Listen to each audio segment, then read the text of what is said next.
Good morning. Today's class is on RTD, resistor temperature detector. Okay, resistor temperature detector, right? So the name itself indicates the operation of the device, right? So resistance temperature detector means if temperature increases, resistance of the instrument, okay, resistance of this device will change. Okay, so it will give output depending upon change in resistance. That's why it is also an example for resistance transducer.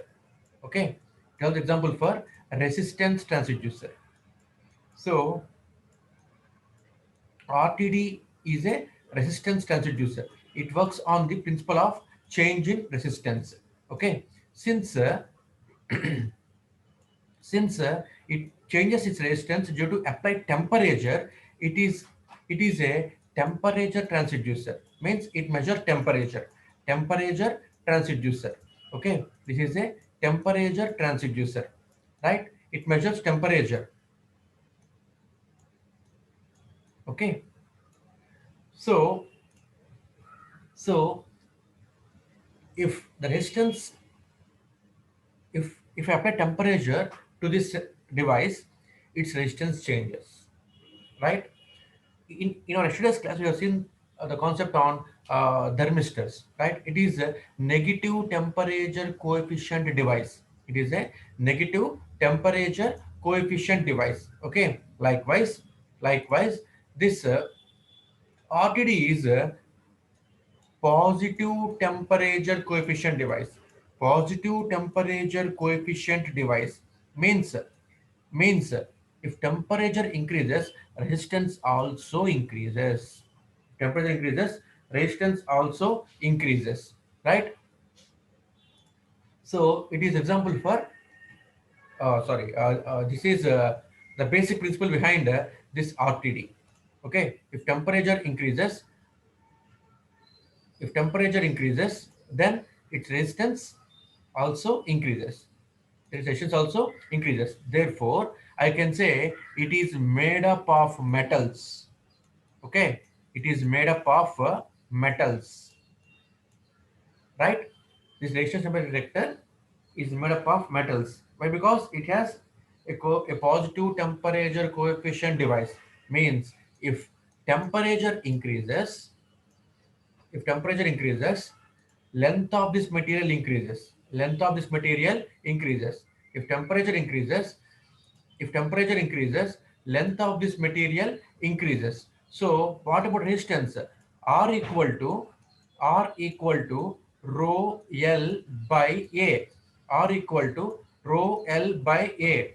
Okay. If length of the material increases, the resistance also increases. So there is the principle. When temperature increases, resistance increases due to expansion in the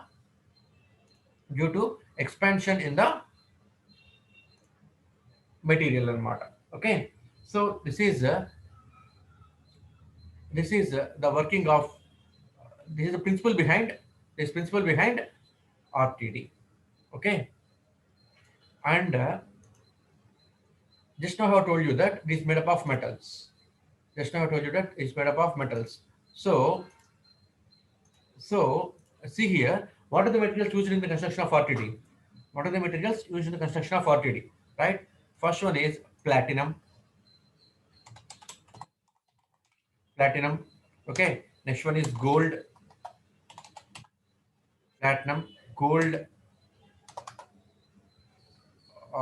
copper. Okay, copper, and then nickel, chromium, chromium, okay, and some alloys. So these are the materials used to construct this RTD. So platinum annadi costliest material. Since platinum is very costliest material, platinum and gold are both costliest materials. So we will move on to copper and nickel and chromium. Okay, copper, nickel, chromium. See here, if I use platinum as a material to construct this RTD, then I have many advantages like accuracy, okay, accuracy, repeatability and reproducibility, right? Repeatability and repeatability and reproducibility. Repeatability and reproducibility is very high. Okay, so the other advantage with platinum and gold.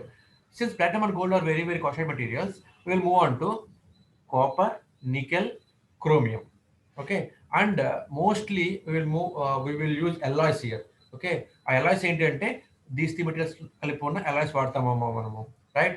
అవి ఏంటి అంటే copper nickel, chrome nickel, okay, copper nickel mixes వాడతాము, chrome nickel mixes వాడతాము, okay, copper nickel, chrome nickel, okay, and ఇంకొన్ని materials కలిపి వాడతాం అనమాట, right? And some alloys కూడా వాడతాం అనమాట ఇందులో, రైట్?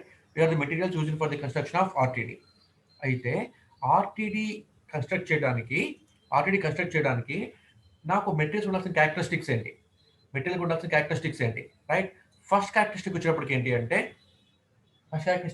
ఏంటంటే టెంపరేచర్ ఇంక్రీజ్ అయితే, if temperature increases resistance variation చాలా ఎక్కువ ఉండాలమ్మా, ఉండాలన్నమాట, రైట్? అలాంటి మెటీరియల్స్ మనం ఉపయోగించాలి, ఓకేనండి?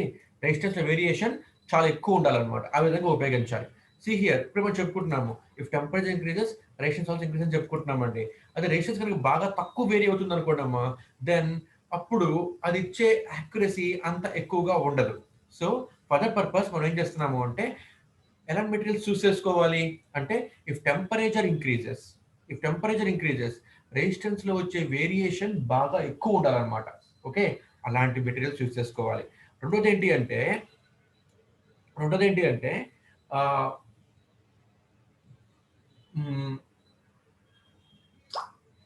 టెంపరేచర్ ని మనం తొందరగా డిసిపేట్ చేయాలండి మెటీరియల్ అనేది, ఓకేనా? Temperature dissipation should also be very high, okay, temperature dissipation should be very high.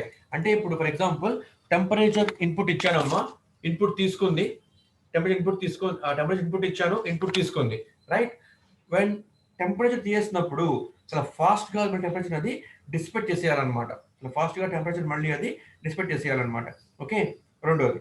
And మూడోది వచ్చేటప్పటికి ఏంటి అంటే థర్డ్ వన్ వచ్చేటప్పటికి ముఖ్యంగా ఏంటంటే minimum amount of material use చేసుకున్నా సరే, ఓకేనా, minimum amount of material use చేసుకుని మనకి రెసిస్టెన్స్ వేరియేషన్ ఎక్కువ వచ్చే విధంగా ఉండాలి, ఓకే? ఎందుకని అంటే ఇక్కడ మనం ఉపయోగిస్తుంది ఏంటంటే nickel, copper, chromium and some alloys అన్నమాట. Copper nickel, chrome nickel, nickel chrome alloys, ఓకేనండి? ఇవి మనం ఉపయోగిస్తున్నాము. ప్లాటినం గోల్డ్ కూడా ఎక్కువ ఉపయోగిస్తామమ్మా, గోల్డ్ కన్నా చాలా ఎక్కువగా ప్లాటినం ఉపయోగిస్తూ ఉంటాం ఆర్టీడీ కింద, ఓకే? ప్లాటినం అనేది చాలా ఎక్కువగా ఉపయోగిస్తూ ఉంటాం ఆర్టీడీ కింద, రైట్? సో ప్లాటినం ఎక్కువ ఉపయోగిస్తూ ఉంటాం కూడా ఆర్టీడీ కింద. Since platinum is very costliest material, మనకి ఎలా ఉండాలి అంటే తక్కువ ప్లాటినం మెటీరియల్ ఉపయోగించినా సరే, ఓకేనా, రెసిస్టెన్స్ వేరియేషన్ ఎక్కువ వచ్చే విధంగా ఉండాలి, ఓకే? అంటే minimum amount of material should be used, okay, ఆ విధంగా కన్స్ట్రక్షన్ ఉండాలన్నమాట, రైట్? అండ్ దీని యొక్క రేంజ్ ఎంత, ఆర్టీడీ యొక్క రేంజ్ ఏంటి, రైట్? ఆర్టీడీ యొక్క రేంజ్ ఎంత అంటే ఇట్ ఈస్ అబౌట్ -100 degrees దగ్గర నుంచి -100 degrees centigrade నుంచి to -100 degrees centigrade to +700 degrees centigrade దాకా ఉపయోగించవచ్చు, ఓకే? 100 degrees centigrade దాకా కూడాను ఉపయోగించవచ్చు, ఓకే? -100 టు +700 degrees centigrade దాకా మనం దీన్ని ఉపయోగించవచ్చు, ఓకే, ఆర్టీడీ అనమాట. అయితే ఈ తక్కువ టెంపరేచర్స్ ని మనం కనుక్కోవడానికి ఆర్టీడీ అనేది not used industries generally, okay? మనం ఇది అంత ఎక్కువగా ఉపయోగించాం ఇండస్ట్రీస్ లో. ఎందుకని మన ఆర్టీడీని అంత ఎక్కువ ఉపయోగించే లో రెసిస్టెన్స్ అంటే ఆల్రెడీ మనకి ఆల్రెడీ మనకి థర్మిస్టర్ ఉందన్నమాట టు మెజర్ లో resistance. Okay, thermistor is highly suitable. Thermistor is highly suitable to measure low resistance, sorry, low temperatures. Okay, thermistor is highly suitable to measure low temperatures. కాబట్టి even though RTD మనకి range -100°C నుంచి ఉన్నా సరే ఆర్టీడీ మనం ఉపయోగించము. Thermistor మాత్రం ఉపయోగిస్తాము. ఎందుకని అంటే థర్మిస్టర్ తో కంపేర్ చేస్తే ఆర్టీడీ యొక్క యాక్యురసీ, సెన్సిటివిటీ అంత ఎక్కువ ఉంటుందండి. Thermistor is highly sensible device అనమాట. ఓకే, టెంపరేచర్ మెజర్మెంట్స్ కోసము మనకున్న ఇన్స్ట్రుమెంట్స్ లో thermistor is highly sensitive element. Okay, thermistor is highly sensitive element అనమాట. And also very highly accurate element అనమాట. ఇది చాలా హైలీ యాక్యురేట్ ఎలిమెంట్ అనమాట. ±0.1% FSD అనమాట దీని యొక్క యాక్యురసీ అనేది. ±0.1°C అన్నది దీని యొక్క యాక్యురసీ అమ్మా. Okay, if it tell on a full scale reflection, ±0.1% of full scale reflection is the accuracy of thermistor. So already ఒక రేంజ్ అంతా ఎక్కడ దాకాను -100°C నుంచి +100°C దాకా దీని యొక్క యాక్యురసీ ఉంటుంది. ఓకే, అండ్ నౌ ఇంకొకటి ఏంటి అంటే ఈ ఆర్టీడీ వచ్చినప్పటికీ పాజిటివ్ టెంపరేచర్ మనం చెప్పుకున్నాం ఇప్పుడే మనము. పాజిటివ్ టెంపరేచర్ కోఎఫిషియంట్ అనమాట. Means if temperature increases resistance also increases. If temperature increases resistance also increases. Okay, అయితే థర్మిస్టర్ తర్వాత అంత యాక్యురేట్ గా అవుట్పుట్ ఇచ్చేది ఇదేనమ్మా. ఓకేనా, accuracy is very high. Okay, after thermistor. Of course, thermistor is suitable to measure low temperatures only. Okay, but for high temperatures koste ganaka 63, mute yourself. 63, mute yourself.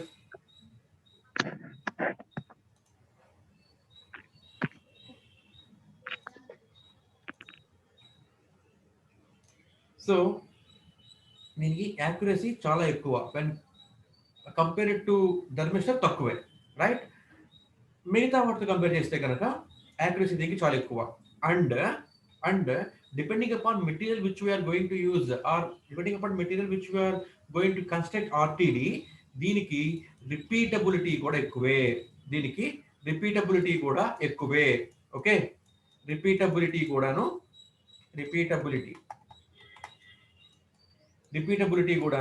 ఎక్కువే. ఓకేనమ్మా. And దీనికి response time ఎంత అంటే input ఇచ్చిన తర్వాత ఇది output ఇవ్వడానికి ఎంత టైం పడుతుంది అంటే అప్ టు 5 సెకండ్స్ అండి. ఓకే, దీని యొక్క రియాక్షన్ టైం అనమాట. అప్ టు 5 సెకండ్స్ దీని యొక్క రియాక్షన్ టైం అనమాట. అయితే ఇది వేరీ అవుతుందమ్మా depending upon the length of RTD which we are going to use there. Okay, RTD యొక్క లెంత్ బట్టి ఇది వేరీ అవుతూ ఉంటుంది. వై? బికాస్ లెంత్ బాగా ఎక్కువ ఉందనుకోండి అమ్మా, అప్పుడు టెంపరేచర్ టోటల్ అది ఇట్స్ కాల్డ్ థర్మల్ గ్రేడియంట్ అనమాట.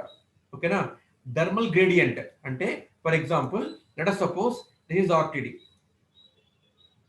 ఇది ఆర్టీడీ అండి ఇది. ఓకే, ఇది ఆర్టీడీ ఇలా ఉంటుందమ్మా. ఇక్కడ మనకి ఎలా ఉంటుందంటే ఇలా మౌంటింగ్ థ్రెడ్స్ ఉంటాయి అనమాట. ఇక్కడ it or called mounting threads. Okay, mounting threads ఈ విధంగా ఉంటుందండి, రైట్? ఇది ఇలా స్ట్రక్చర్ ఇలా ఉంటుందమ్మా. సింపుల్ చెప్పాలంటే స్ట్రక్చర్ ఈ విధంగా ఉంటుందన్నమాట ఆర్టీడీకి వచ్చేటప్పటికి, రైట్? ఇది మనకి ఎలా మీకు సింపుల్గా అర్థం అవ్వాలంటే ఇది మీరు if you take this Reynolds pen తీసుకుంటే కనుక ఆ పెన్ యొక్క షాఫ్ట్ అనమాట. ఇది పెన్ యొక్క షాఫ్ట్. ఏం చేస్తారు, పెన్నులో ఒక రీఫిల్ పెట్టి, మీరు పెన్నులో ఒక రీఫిల్ పెడుతున్నారు. ఇలా ఒక రీఫిల్ పెట్టి మీరు ఏం చేస్తారు అంటే ఆ పైన వాట్ ఈస్ దిస్ నెక్ దగ్గర స్క్రూ బిగించేస్తారు మీరు, అవునా కదా? నెక్ దగ్గర స్క్రూ బిగించేస్తారు, పైన క్యాప్ పెట్టేస్తారు. సింపుల్ ఆ విధంగానే ఉంటుందమ్మా. ఇవి మనకి ఏంటి అంటే దీస్ ఆర్ మౌంటింగ్ థ్రెడ్స్ అనమాట. దీస్ ఆర్ మౌంటింగ్ థ్రెడ్స్ అనమాట. అంటే ఇవి దేని వరకు వస్తాయి, ఇవి దేని వరకు వస్తాయి ఇవి అంటే, for example let us say this is the pipeline. Let us suppose this is the pipeline. Okay, ఇది ఒక పైప్ లైన్ అమ్మా. ఈ పైప్ లైన్ లో ఒక లిక్విడ్ ఫ్లో అవుతుంది ఆర్ గ్యాస్ ఫ్లో అవుతుంది. ఓకేనండి, దీని యొక్క టెంపరేచర్ కనుక్కోవాలి. ఈ పైప్ లైన్ లో లిక్విడో, రైట్, లిక్విడో, స్టీము, ఓకే, గ్యాస్ ఏదో ఒకటి అనమాట. గ్యాస్ స్టీమ్ ఫ్లో అవుతుందమ్మా. సో ఇప్పుడు దీని టెంపరేచర్, ఫ్లో అవుతున్న లిక్విడ్ యొక్క టెంపరేచర్ నాకు కావాలమ్మా. ఓకేనండి, టెంపరేచర్ కావాలన్నమాట. కాబట్టి ఏం చేస్తాము అంటే గమనించండి, ఈ ఓపెనింగ్ ఎలా ఉంటుందంటేనమ్మా ఇక్కడ ఇలా థ్రెడ్స్ ఉంటాయి అనమాట. ఇక్కడ లోపల ఇలాగా థ్రెడ్స్ ఉంటాయి అనమాట. రైట్, లోపల ఇలా మనకి థ్రెడ్స్ ఉంటాయి అనమాట. రైట్, ఎలాగైతే నట్టుని బోల్ట్ని నట్టు మీద పెట్టేసి తిప్పేస్తాము ఆ విధంగా ఉంటాయి అనమాట. లోపల థ్రెడ్స్ ఉంటాయి అనమాట. రైట్, ఇప్పుడు మనం ఏం చేస్తాము అంటే ఇదిగోండి, ఈ థ్రెడ్స్, ఈ షాఫ్ట్ ఉంది కదా, ఈ షాఫ్ట్ ఉంది కదా. సో నేను దాన్ని ఈ షాఫ్ట్ని ఇదిగోండి, ఈ షాఫ్ట్ అనుకుందాం ఫర్ ఎగ్జాంపుల్. ఓకే, ఈ షాఫ్ట్ అనుకుందాం ఫర్ ఎగ్జాంపుల్. రైట్, దీనికి ఇలా థ్రెడ్స్ ఉంటాయి కదమ్మా ఇలాగా. సో ఇప్పుడు మనం ఏం చేస్తాము అంటే ఇదిగోండి, దీనిని లోపలికి ఇలా ఫిక్స్ చేస్తామండి. లోపలికి ఇలా పెట్టేసేసి రైట్, ఈ షాఫ్ట్ని కూడాను ఇలా లోపల పెట్టేసి తిప్పేస్తాం అనమాట. స్క్రూస్ తిప్పేస్తాం అనమాట. సో ఇక్కడ ఫిక్స్ అయిపోద్ది అనమాట ఇది. సో ఇక్కడ మనకి ఇది ఇలా ఫిక్స్ అయిపోతుంది అనమాట. రైట్, ఈ విధంగా ఉంటుంది కన్స్ట్రక్షన్ అన్నది.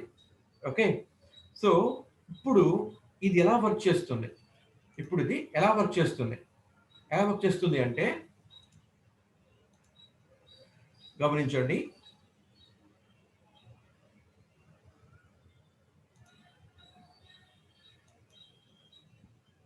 అమ్మా, ఇది ఒక వైర్ అండి. ఇది ఒక వైర్. ఓకేనమ్మా, ఇది ఒక వైర్. అంటే ఈ షాఫ్ట్ లోపల వైర్ మనం ఇలా పెడతామమ్మా. యాక్చువల్లీ ఇలా కూడా పెట్టమండి చెప్పాలంటే. వాళ్ళకి అందర్ పేజ్ చూడండి, ఇక్కడ చెప్తాను మీకు నేను. ఇక్కడ ఇదిగోండి, ఇది ఒక వైర్ ఉందనుకుంటాం. ఇలాగ వైర్ ఒకటి ఉందనుకుంటారా, ఈ వైర్ని మనం మధ్యలో బెండ్ చేస్తాం. మధ్యలో ఇక్కడ బెండ్ చేస్తాం అనమాట. బెండ్ చేస్తే ఎలా ఉంటుంది మనకి, ఇది ఇలా వస్తుంది. అవునా అండి, ఇలా వస్తుంది. రైట్, సో ఇప్పుడు మనం ఏం చేస్తాము అంటే ఇట్లాంటి వైర్స్ మనం 2 తీసుకుంటామండి. ఇలాంటి వైర్స్ మనము 2 తీసుకుంటామమ్మా. 2 తీసుకొని మధ్యలో ఇక్కడ ఉంచుతాం అనమాట. ఓకేనా, సో ఇది ఫస్ట్ వైర్, ఇది సెకండ్ వైర్ అనుకుంటే కనుక ఫస్ట్ వైర్ని సెంటర్లో బెండ్ చేసి మళ్ళీ నొక్కాను. ఓకే, ఇలా ఉంటుంది మనకి ఇది. సెకండ్ వైర్ కూడా అలాగే చేస్తానండి. సెకండ్ వైర్ని కూడాను ఓకే, ఇట్లా సెకండ్ వైర్ని లెంత్ ఎంతో చూసుకొని దాన్ని ఇక్కడ బెండ్ చేస్తారన్నమాట ఇలాగా. ఓకేనమ్మా, అంటే ఇప్పుడు ఏం చేస్తున్నాము, ఇదిగోండి, ఈ ఫస్ట్ వైర్ ఉంది కదా ఇక్కడ, ఈ పైన ఉన్న ఫస్ట్ వైర్కి ఇది ఒక ఎండ్, ఇది ఇంకొక ఎండ్ అనమాట. Okay, this is second end. ఆ 2 ఎండ్స్ కూడాను ఒక చోటుకి వచ్చే విధంగా మనం బెండ్ చేస్తున్నాము. దీన్ని బెండ్ చేస్తున్నాము. ఓకే, అలాగే సెకండ్ వైర్ ఇది. రైట్, ఈ సెకండ్ వైర్ లో ఒక ఎండ్ ఇది, సెకండ్ వైర్ కి ఒక ఎండ్ ఇది, రెండో ఎండ్ ఇది అనమాట. సో ఏం చేసాం, మనము మధ్యలో బెండ్ చేస్తున్నాము. దానివల్ల ఏమవుతుందంటే బోత్ ఎండ్స్ ఒక వైపుకే మీకు వస్తాయమ్మా. ఓకే, ఇలా మనం ఏం చేస్తాము అంటే we will take two wires. అర్థమవుతుందండి, ఇలా మనం 2 వైర్లు తీసుకుంటామమ్మా. రైట్, 2 వైర్లు తీసుకొని ఏం చేస్తాము అంటే ఈ 2 వైర్లని కూడాను ఓకే వీటి లోపల మనం ప్లేస్ చేస్తామండి. దీని లోపల మనం ప్లేస్ చేస్తామమ్మా. రైట్, సో మళ్ళీ ఒకసారి గీస్తాను. సో మనకి ఇది shaft. Right, this is shaft. ఇది షాఫ్ట్. ఓకే, ఈ షాఫ్ట్ కి ఒక ఎండ్ ఏమో క్లోజ్డ్ అనమాట. ఇలాగా ఒక ఎండ్ ఏముంటాయి, ఇలాగా మౌంటింగ్ బీట్స్ ఉంటాయి అనమాట. ఇలా మౌంట్ చేయడానికి ఇలా మనకి బీట్ లాగా ఉంటుంది అనమాట. ఓకే, ఇప్పుడు ఏం చేస్తున్నాం మనము ఈ వైర్లని ఓకే ఈ వైర్స్ ని మనము హియర్ ఈ వైర్స్ ని మనం ఏం చేస్తాము అంటే దీని లోపల ప్లేస్ చేస్తాం అనమాట. దీని లోపల ప్లేస్ చేస్తామండి. So this is a wire, this is a wire. Okay, నేను ఆ వైర్ నేను మధ్యలో ఇది మొత్తం ఒకటే వైర్ అమ్మా. ఇది మొత్తం కూడాను ఒకటే వైర్ అనమాట. ఓకే, మొత్తం కూడా ఒకటే వైర్ మధ్యలో బెండ్ చేశాను కదా నేను, ఇదిగోండి ఇలా కనిపిస్తుంది. రైట్, అలాగే ఈ సెకండ్ వైర్ ని కూడా బెండ్ చేసిన సెకండ్ వైర్ కూడా లోపల పెట్టేస్తానండి. బెండ్ చేసిన సెకండ్ వైర్ ని కూడా ఇలా లోపల పెట్టేస్తాను. ఓకేనా, బెండ్ చేసిన సెకండ్ వైర్ ని కూడాను ఇలా లోపల పెట్టేస్తాను.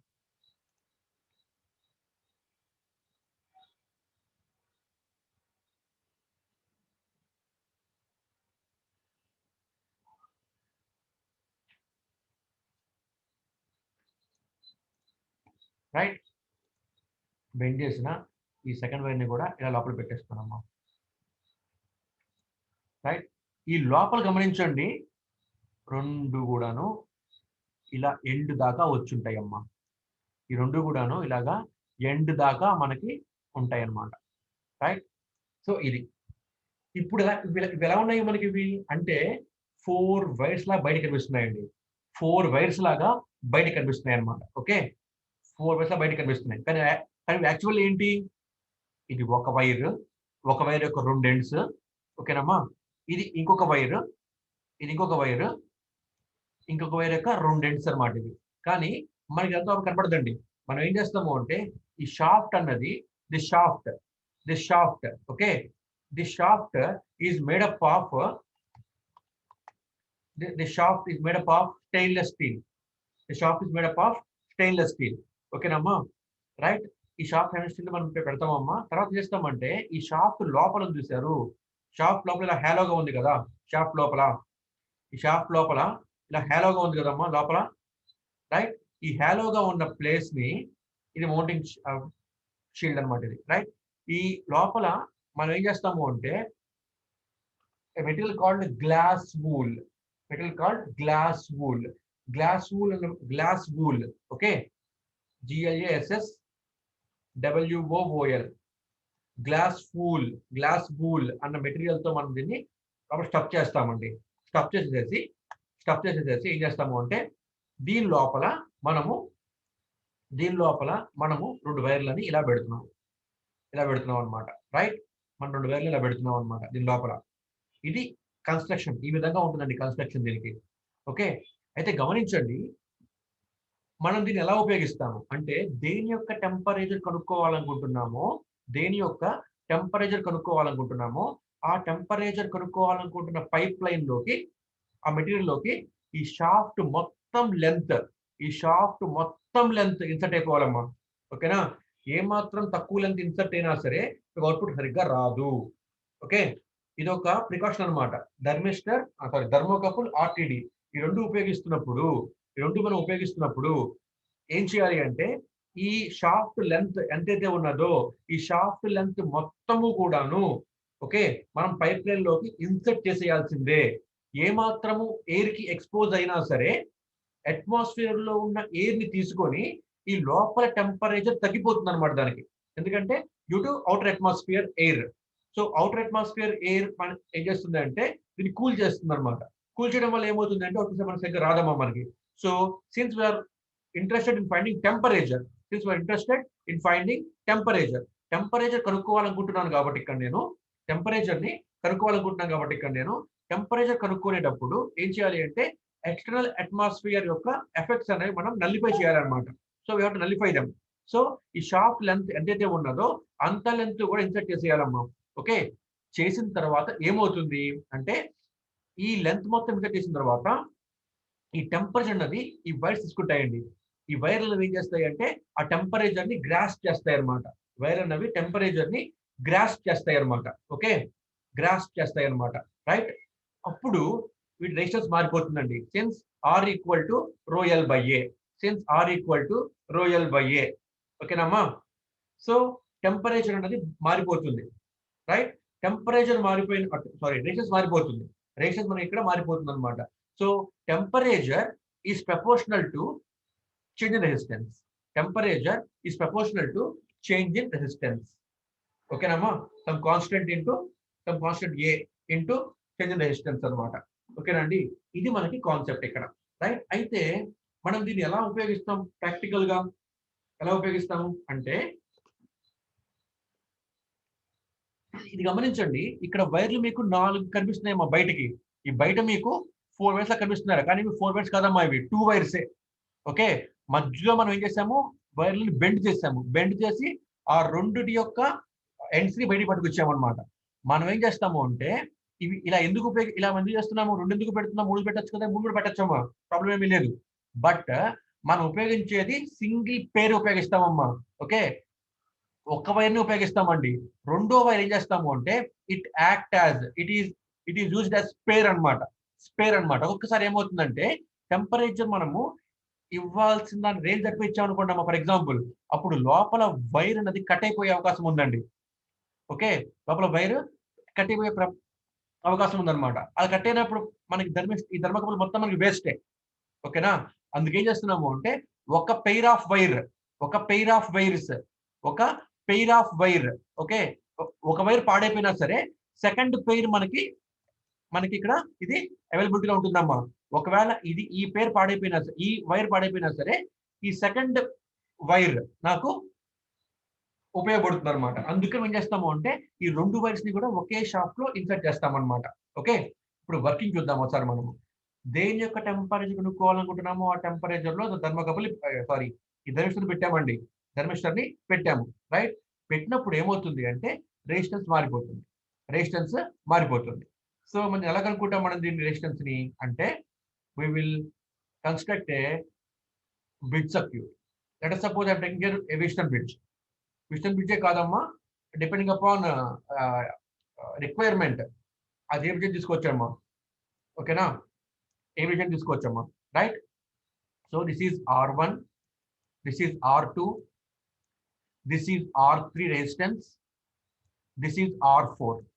జనరల్ గా మనం ఏం చేస్తాము అంటే ఈ R3 రెసిస్టెన్స్ ఉంది కదా, ఈ R3 రెసిస్టెన్స్ ఏం చేస్తాము అంటే ఈ థర్మోకపుల్ ఈ ఆర్టీడీ యొక్క వైర్ కి ఫిక్స్ చేస్తామండి. ఓకేనా, అంటే ఇదిగోండి ఈ ఆర్టీడీ యొక్క ఒక వైర్ ఉంది కదా, ఒక వైర్ ఆర్టీడీ యొక్క ఒక వైర్ ఉంది కదమ్మా ఇప్పుడు, రైట్. ఈ వైర్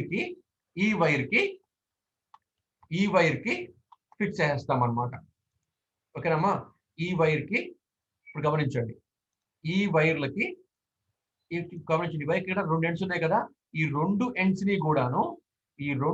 ని కూడాను ఓకే, ఈ 2 ఎండ్స్ ని కూడాను మనము ఇక్కడ ఫిక్స్ చేస్తాం అన్నమాట. ఓకేనండి, ఇది మనకి ఏంటిది ఆర్టీడీ యొక్క షాఫ్ట్. ఓకేనా, సో ఫస్ట్ ఆఫ్ ఆల్ ఏం చేస్తాము అంటే ఈ వైర్ యొక్క రెసిస్టెన్స్ ఎంతైతే ఉన్నదో, R3 యొక్క వైర్ యొక్క రెసిస్టెన్స్ ఎంతైతే ఉన్నదో అంతే రెసిస్టెన్స్ తో, సేమ్ రెసిస్టెన్స్ తో R1 ని, R2 ని, R4 ని కనెక్ట్ చేస్తాను రా. అప్పుడు ఏమవుతుంది, బ్రిడ్జ్ బ్యాలెన్స్ అవుతుంది అనమాట. Since resistance is equal, bridge is balanced. Bridge యొక్క బ్యాలెన్స్ కండిషన్ ఏంటమ్మా, R1 R3 is equal to R2 R4 is my bridge balancing condition, right. ఇప్పుడు దీనికి ఏం చేస్తున్నా, ఇక్కడ నేను సప్లై ఇస్తా, ఇక్కడ నేను దీనికి సప్లై ఇస్తున్నాను, రైట్. అవుట్పుట్ ఇక్కడ తీసుకుంటున్నాను. అవుట్పుట్ నాకు ఏమొస్తుంది, ఇక్కడ I'm making a meter here. ఈ మీటర్ లో వోల్టేజ్ ఆర్ కరెంట్ మనం తీసుకుంటామండి. జనరల్ ఏంటి అంటే కరెంట్ తీసుకుంటాం అనమాట. Will take current here, right. ఇప్పుడు ఏం చేస్తాము అంటే దేని యొక్క టెంపరేచర్ కనుక్కోవాలనుకుంటున్నామో ఆ టెంపరేచర్ లోకి ఈ ఆర్టీడీ యొక్క షాఫ్ట్ ని పెడుతున్నాం రా. పెట్టినప్పుడు ఏమవుతుందంటే ఆ టెంపరేచర్ మొత్తము కూడాను ఈ లోపల ఉన్న వైర్ గ్రాస్ప్ చేసి R3 resistance will change. Resistance R3 అనేది మనకి మారిపోతుంది అనమాట. రెసిస్టెన్స్ R3 మారిపోయినప్పుడు బ్రిడ్జ్ అన్బ్యాలెన్స్ అవుతుంది. బ్రిడ్జ్ మనకి బ్యాలెన్స్ అవ్వదండి. బ్రిడ్జ్ మనకి ఇది అన్బ్యాలెన్స్ అవుతుంది అనమాట. బ్రిడ్జ్ అన్బ్యాలెన్స్ అయినప్పుడు అవుట్పుట్ లో ఇక్కడ నాకు కరెంట్ ఇండ్యూస్ అవుతుంది. కరెంట్ అనేది ఇండ్యూస్ అవుతుంది, right. The current value is a measure of temperature. So మనం ఈ విధంగా ఉపయోగిస్తాము ఆర్టీడీని. ఓకేనా అండి. నౌ ఈ క్యారెక్టరిస్టిక్స్ ఎలా ఉంటాయి అంటే మనం ఇప్పుడు చెప్పుకున్నామమ్మా, characteristics are drawn between temperature versus resistance కదా. So if temperature is increased, if temperature increases, what happens? Resistance also increases. Resistance also increases. Okay, ఎందుకనేది మెటల్ కాబట్టి అనమాట. కాబట్టి గ్రాఫ్ ఎలా ఉంటుంది దీనికి? ఈ గ్రాఫ్ దీనికి ఇలా వస్తుందండి. If temperature increases, if temperature increases, okay, resistance also, resistance also increases, resistance also increases. దీని గ్రాఫ్ అన్నది ఈ విధంగా ఉంటుంది అనమాట. This is the graph for RTD. Okay, this the graph for RTD, right. RTD graph మీరు ఇలాగే గీయాలమ్మా, అలా కాకుండా మీరు ఇలా గీసుకోవద్దు. ఎందుకంటే ఇంత ఇలా క్యారెక్టరిస్టిక్స్ రావండి దీనికి, దీనికి ఇంత ఇంత ఇదిగా క్యారెక్టరిస్టిక్స్ రావన్నమాట. డిపెండింగ్ అపాన్ మెటీరియల్ మన క్యారెక్టరిస్టిక్స్ వస్తాయమ్మా, రైట్. సో మనం ఉపయోగించేది ఇక్కడ జనరల్ ఏంటి అంటే copper nickel, chrome nickel and nickel iron alloys వాడతామమ్మా. నికెల్ ఐరన్ ఎలాస్ కూడా వాడతాం అనమాట. సో మన క్యారెక్టరిస్టిక్స్ ఎలా వస్తాయంటే ఇంచుమించుగా ఈ విధంగానే వస్తాయండి, ఇట్లాగే వస్తాయి అనమాట. ఓకే, ప్లాటినం వాడితే మాత్రం మీకు చాలా స్టీప్ గా వస్తాం క్యారెక్టరిస్టిక్, స్టీప్ గా క్యారెక్టరిస్టిక్ వస్తుంది అనమాట. ఓకే, రెసిస్టెన్స్ టెంపరేచర్ కి రెసిస్టెన్స్ కి గ్రాఫ్ గీసినప్పుడు, రైట్. ప్లాటినం వాడితేనే ఈ విధంగా వస్తుంది. మిగతా మెటీరియల్స్ వాడుతున్నప్పుడు, మిగతా మెటీరియల్స్ వాడుతున్నప్పుడు మనకి మిగతా మెటీరియల్స్ మనం వాడుతున్నప్పుడు అంత స్టీప్ గా క్యారెక్టరిస్టిక్ రాదు. ఓకే, ఇదన్నమాట మనకి, రైట్. అయితే ఇందులో రకాలు చాలా ఉన్నాయమ్మా. ఏంటి అంటే 2 వైర్ ఆర్టీడీ అని, 2 వైర్ ఆర్టీడీ అని, 3 వైర్ ఆర్టీడీ అని, 4 వైర్ ఆర్టీడీ అని రకాలు ఉన్నాయమ్మా. అయితే మీకు సిలబస్ లో ఇంత డెప్త్ గా మీకు లేదు. ఈ టోటల్ ఇన్స్ట్రుమెంటేషన్ వెళ్ళిపోతున్నాం బాగా మన డెప్త్, మనం అంత అక్కర్లేదు మనకి, రైట్. సో ఇది మీకు చాలు, 2 ఆర్టీడీ మీకు ఇప్పుడు చాలమ్మా. 3 వైర్ 4 వైర్ ఏంటి అంటే ఫర్ ది కాంపెన్సేషన్ పర్పస్ అనమాట. యాక్యురసీ బాగా తెచ్చుకోవడం కోసము ఫర్ ది కాంపెన్సేషన్ పర్పస్ మనం దీన్ని ఉపయోగిస్తామండి, 3 వైర్ ని 4 వైర్ ని కూడా, రైట్. మన జనరల్ గా వాడే ఆర్టీడీ ఇండస్ట్రీస్ లో ఏంటి అంటే PT100. PT100 is the RTD which we will use industries much more, much more. Okay, so ఇప్పుడు మనం ఏం చెప్పుకున్నాము అంటే థర్మిస్టర్ అండ్ దెన్ ఆర్టీడీ చెప్పుకున్నాం రా. Thermistor can measure temperature from very low temperature from -100 to +60 దాకా మనం కనుక్కోవచ్చు అమ్మా థర్మిస్టర్ ని. ఓకేనా అండి, ఓకేనా అండి. ఈ థర్మిస్టర్ అనమాట వెరీ లో టెంపరేచర్ కనుక్కోవచ్చు అమ్మా. టెంపరేచర్ కాన్స్టెంట్ టెంపరేచర్ అంత ఎక్కువ మనం ఉపయోగించడం దీన్ని, right. Next coming to RTD, we can measure from -100 to around 700 or 800 దాకా కూడా ఉందండి. 650 is the optimum అనమాట, జనరల్ రేంజ్ అనమాట. 650 is the optimum range, plus 650 is the temperature range is the degree centigrade is the optimum range. So ఇది మనం ఉపయోగిస్తాం అనమాట ఆర్టీడీని. ఆర్టీడీని ఎంతకన్నా ఎక్కువ టెంపరేచర్ కనుక్కోవాలి అంటే for example from few degrees 100 దగ్గర నుంచి 100 degree centigrade, 100 degree centigrade to generally plus 2200 degree centigrade దాకా కనుక్కోవాలంటే కనుక we go for thermocouple, we go for thermocouple. ఈ టాపిక్ రేపు చెప్పుకుందామమ్మా, రైట్. అంతకన్నా ఎక్కువ టెంపరేచర్ కనుక్కోవాలి, మోల్టెన్ మెటల్, మోల్టెన్ రాక్ ఇలాంటివి కొనుక్కోవాలి. ఫర్నెస్ టెంపరేచర్ ఇలాంటి very very high temperatures greater than 2200 degree centigrade. Okay, ఇంతకన్నా ఎక్కువ టెంపరేచర్ కనుక్కోవాలి అంటే we go for pyrometers, we go for pyrometers. Okay, ఇది ఈ టాపిక్స్, ఈ రెండు టాపిక్స్ చెప్పుకుంటే మనకి దగ్గరగా 60% ఆఫ్ సిలబస్ అయిపోయినట్టమ్మా ఫ్రమ్ దిస్ యూనిట్. ఈ యూనిట్ లో మనకి 60% సిలబస్ మొత్తం అయిపోయినట్టే అన్నమాట, right. So in tomorrow's class we will conclude these two topics, right.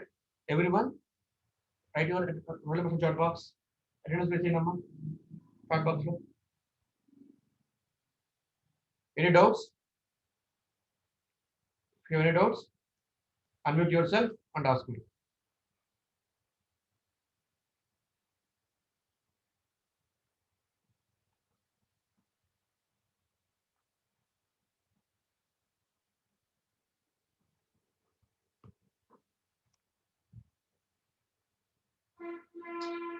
Any doubts?